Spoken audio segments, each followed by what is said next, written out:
Time now to spend some time with our fans at 4, and I've got Calvin sitting next to me and some other fans. So these are folks who are on my Twitter account or on my Facebook fan page, and so we just thought it'd be fun to give them kind of a little behind-the-scenes tour. And Calvin went right for what, Calvin, when you came down to the studio? The weather board. The weather board, yes. So we are glad to have him as our new weather guy here, too. And Mary Barbara, was this kind of what you pictured for the TV studio? No, not at all. How's it different than what you had pictured? It's just amazing that everything's all in one room. It just looks different to be in here and to see where you're sitting at a table and how everybody moves around. It's fascinating. It is. That's one thing. Like when I went to NBC in New York just to go for a tour, like a visitor would.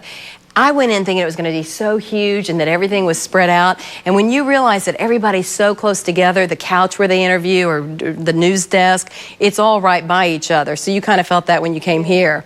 Well, we're so glad to have all of you.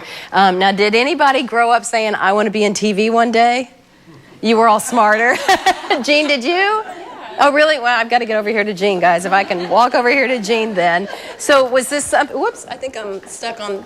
Thank you. I'm stuck on the microphone. Is that something you had thought about?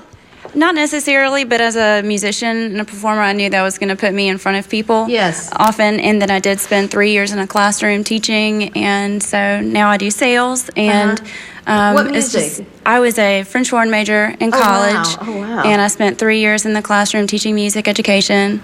And so, yeah, I knew I was going to be in front of people, but You not still necessarily. Yes, I do. We should have had her bring in the French horn. We could have had Jean take us to the break. Well, we're so glad to have you and all the rest of you as well. It's just fun to kind of see the people that are on the other side of the camera that I talk to every day. Still ahead on the news at 4.